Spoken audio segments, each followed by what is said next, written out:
I'm sitting here in a dark room, but the voices are darker. Instead of reading my Bible, I pick up my notepad and marker. And y'all say you won't get to know me, but I don't think you do. Because what I'm about to tell you isn't no fairy tale. This isn't a vacation at Disneyland. I'm talking about the gates of hell. Oh, that's right. We don't preach hell anymore. We'd rather tell them about the prosperity gospel and leave the truth at the door. We'd rather have numbers in the building instead of disciples reaching the poor. But hell is real and a lot are going there. But I'm supposed to keep my mouth shut because the truth pushes people away.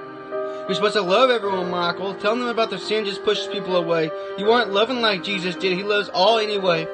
You tell that to the disciples who had to be lowered in by windows just to live another day, having whole cities who wanted to imprison them and leave them for dead, people taking oaths that they won't eat until they knew they were dead, and that's how the apostles preached the gospel. So before you say I'm wrong, you better put your nose in that book. If you say you already have, you better take another look, because when Jesus preached the gospel, they wanted him dead. Same for the apostles. Just look at Acts 9, but we're so used to this modern gospel, and you hear it all the time.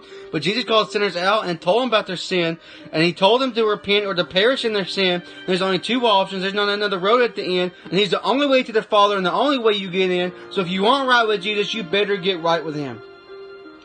You better get on your knees and confess and repent, because sin leads to death, and hell you'll be sent. And yeah, I know you'll say this hurts people's feelings and turn them away, but you mean like Jesus preaching to the thousands, only 12 not going astray? Hell is real and many are going, and you say you love people, then why aren't you showing them? You know, honestly, sometimes love hurts. And it doesn't care about emotion, and I promise I care about your soul and where y'all be going, but I preach Jesus and how he saves, and y'all just ignore me. Say I'm a hypocrite, but that's just a different story. I don't claim to be perfect, that's the label you gave me, and maybe you saw the change in my life, and that's why you hate me. But the truth is, you ain't me. No matter how hard you try, you can't break me, because I'm already broken for Christ. And I picked up my cross, and I've laid down my rights, and I continue to serve the living God who paid my wages with Christ, and no amount of hate could ever break me, and no amount of rain will ever shake me, but I serve the living God, and I swear that he's changed me.